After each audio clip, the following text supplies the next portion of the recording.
Salut tout le monde, j'espère que vous allez bien. En ce qui me concerne, ça va plutôt pas mal. Alors comme d'habitude, on met les petits pouces, on s'abonne, on pose des questions. Les questions, j'y réponds toujours avec plaisir. Alors aujourd'hui, je vais vous faire des pommes boulangères. Du moins une variante. La pomme boulangère, normalement, c'est oignon, bouillon de volaille, pommes de terre. Sauf que moi, j'ai pris l'habitude de rajouter des carottes, du poireau qui est là, du vin blanc et tout le reste, ça reste à peu près pareil. Avec des lardons. Hein.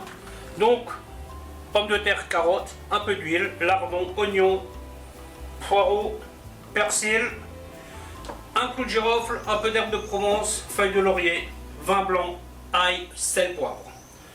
Voilà, alors pour vous dire, cette recette, ça fait tellement longtemps que je la fais de cette façon que j'ai pensé que c'était la vraie façon. Et comme par acquis de conscience, je vérifie toujours est-ce que je suis bien sur les rails, et ben, je me suis rendu compte qu'en fait non. Ce qui paraissait évident pour moi, qu'en fait elle ne l'est pas du tout. Voilà, bah écoutez, je vais vous montrer comment faire tout ça. A tout de suite. Alors,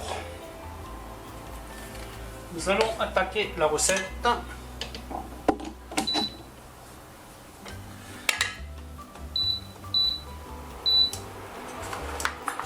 On va faire suer lardons et oignons. Ça, c'est une petite garniture sympa avec un poulet rôti ou un steak. Bon, la recette là aujourd'hui, je ne l'avais pas vraiment anticipé. J'étais là en train de regarder mon frigo en me disant mais qu'est-ce que j'ai, et du coup j'avais de quoi faire des pommes boulangères revisitées comme certains diraient.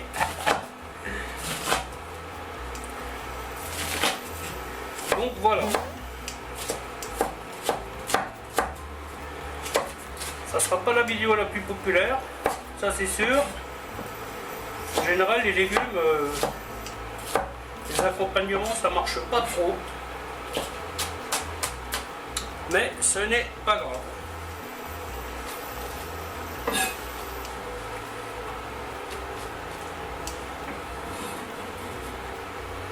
Donc là, l'objectif, c'est de bien faire revenir l'oignon. C'est un peu de coloration, c'est pas grave. Bon, celui-là, je vais le mettre de côté. Parce qu'avec ça, j'en ai assez en fait. Histoire de faire de la place, je vais tout de suite mettre les feuilles de laurier, 2 petits clous de girofle, herbe de Provence,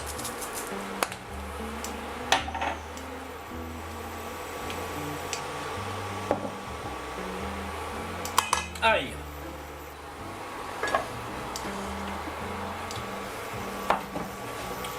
Alors les pommes de terre, une fois qu'elles sont coupées, on les lave plus. Hein. Là, je les ai lavées entières. Parce que ce qu'on veut, on veut garder l'amidon qu'il y a en elles. Là, tout simplement, des rondelles. Pas besoin de les faire très fines. Hein. 2-3 mm d'épaisseur, ça va le faire. Concernant le poireau, je suis un petit peu pauvre en poireau frais. J'aurais pu en chercher, c'est vrai, parce que même un 14 juillet, il y a des magasins ouverts à côté. Mais en fait, non, là, je vais prendre celui que j'ai mis en conserve. Ça le fera parfaitement. Quelle bonne idée d'allumer son four un 14 juillet avec déjà 30 degrés dans la cuisine. Alors je pourrais le cuire là, hein, mais je vais quand même le mettre au four. Ça me permet de ne pas être à côté. Hein.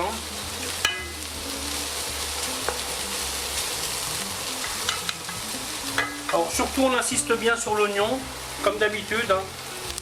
Là il est encore, oui, il est... Ah, je suis content d'avoir retrouvé la motivation là. Parce que j'ai eu une petite période où j'ai vraiment eu du mal. L'année dernière, à cette période de l'année, bon après je suis parti en vacances, donc j'avais anticipé jusqu'à début octobre. Là je commence cette recette là, elle sortira en août. Hein. Donc grosso modo, bah, dans 15 jours.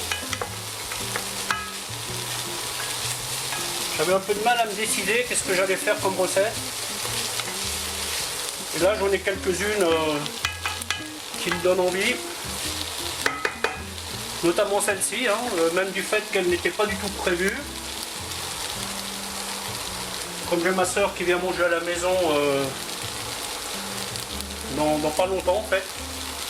Du coup j'anticipe. Vous voyez, il prend vraiment son temps l'oignon. Hein. Et là je mets pas le feu trop fort parce que j'ai pas du tout envie qu'il carbonise. Mais là il faut surtout pas aller trop vite. Hein.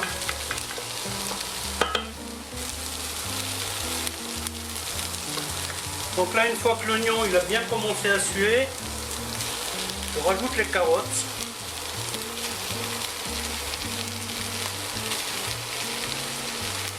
Et je vais les faire suer avec l'oignon.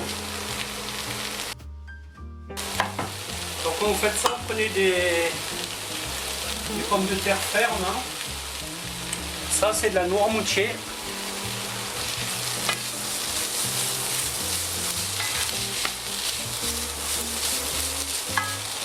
Le moment est venu d'allumer le four, 180 degrés.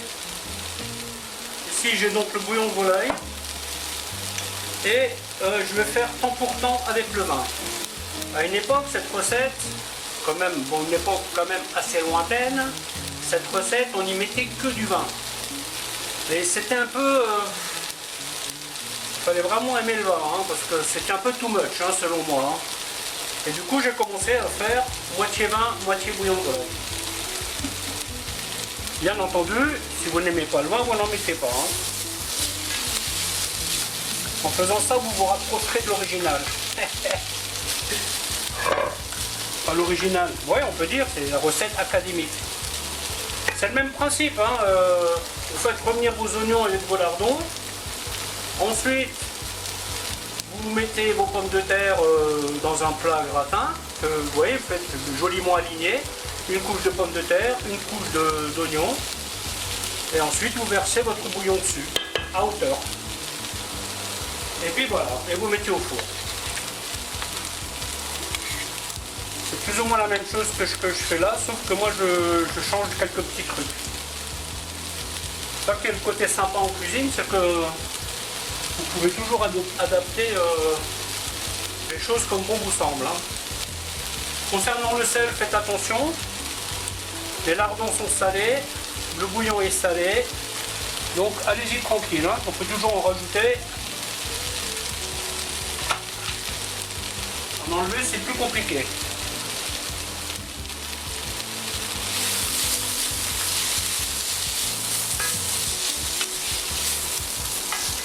Oui, pareil, je prends mon temps, hein, j'insiste un peu là, hop. C'est pas des choses compliquées, mais il faut prendre son temps.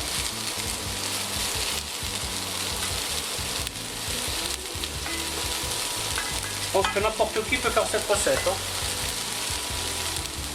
Ensuite, le moment est venu de mettre le poireau. On va refaire revenir tout ça ensemble. Heureusement que j'ai mis des trucs de côté parce que même en ayant mis des choses de côté, j'ai plein. Ensuite, on attaque les pommes de terre. Alors, ce que vous faites, vous voyez, vous faites une petite assise. Vous coupez comme ça, hop, et comme ça, elle ne bouge plus. Après, pareil, vous coupez à peu près 2 mm d'épaisseur.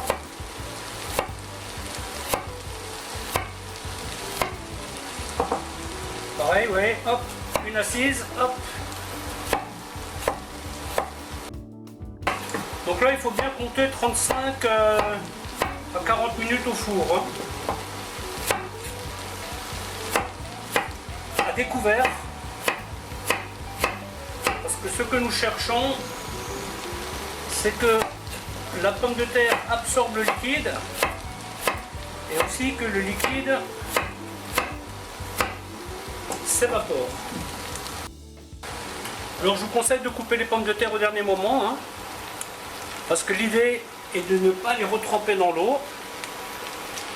Comme je vous l'ai dit plus tôt, l'idée est de garder l'amidon. Donc là vous les épluchez, vous les lavez, vous les gardez de côté. Et quand vous êtes prêt à les mettre, vous les mettez. À ce stade, je vais y mettre le vin blanc. Moi je vais mettre 25 centilitres. Hein.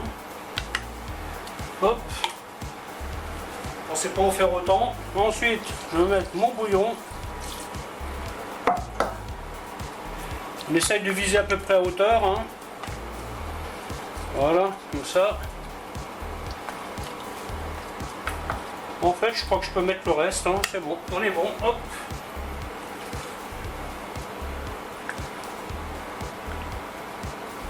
Voilà, parfait. Ensuite, le persil. Ça, c'est du persil du balcon que j'ai acheté. Voilà, hop. Quand vous mettez des herbes fraîches au congélateur, surtout, ne les laissez jamais traîner dehors. Hein. Vous les laissez, vous prenez, hop, et vous remettez directement au congélateur. Il y a énormément de gens que j'ai vu faire cette erreur. Hein. Même au boulot, hein, c'était un vrai combat ça pour que les gens ne le fassent pas. Et pourtant. Donc maintenant ce que je fais, je vais porter ça à ébullition. Là je vais booster un peu le feu. Et ensuite on va le mettre au four tout simplement. Alors ce que je vais faire, donc là je pars sur 40 minutes. Je vais mettre 20 minutes. À 20 minutes de cuisson, je vais tester. Je verrai en fonction des pommes de terre, est-ce qu'elles sont cuites, est-ce qu'elles sont pas cuites, est-ce qu'il y a assez de liquide, est-ce qu'il n'y a pas assez de liquide. Vous voyez, là je ferai vraiment la vérification. Au niveau assaisonnement, là j'ai la certitude déjà que je n'aurai rien à rajouter. Avec ce que j'ai mis dedans, ça va suffire. Et puis voilà. Alors comme dit, cuisson à découvert. Par contre, il faut bien faire attention, vous voyez que tout commence par tremper. Sinon, ça sera moins... Alors ça, pareil, vous voyez, par exemple, disons que vous voulez faire ça pour des invités, par exemple. Là, je vais mettre ma marmite au four. Alors, ce que vous pouvez faire, c'est qu'une fois que vous avez tout préparé, vous prenez un plat gratin que vous allez utiliser pour servir, et vous le cuisez dans votre plat gratin. Ce qui fait que il n'y aura plus rien à faire. Hein. Posez le plat sur la table et puis basta. Le seul truc, c'est qu'il faut que vous prépariez de cette façon-là, avant de transvaser. Pour moi, le problème ne se pose pas. Ça sera pour ma soeur et pour moi. Donc là, éventuellement avec mon fils, ça je ne sais pas encore. Ça, on pose la gamelle sur la table et puis basta. Bon, je vous capte dans 20 minutes. 20 minutes ont passé.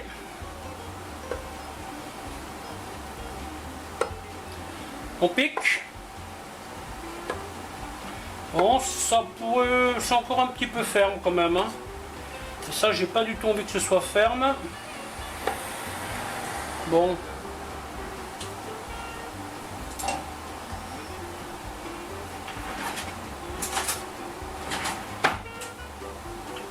On en profite pour goûter. Au niveau sel, ce que ça donne.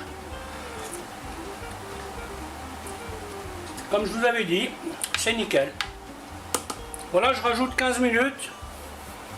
Donc on sera 35 minutes de cuisson. Ça va le faire. Voilà, voilà. Le temps est écoulé. Là, il va tirer un petit peu. Et puis ça ira. Donc là, si jamais vous entendez un bruit bizarre, j'ai allumé mon ventilo.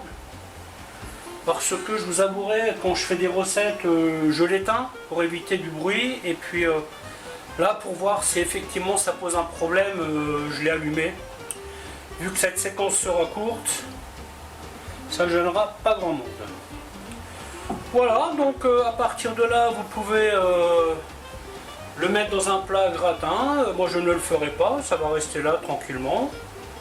Je vais essayer de faire une petite assiette pour montrer ce à quoi ça va ressembler quand ça sera dans l'assiette. Et puis voilà.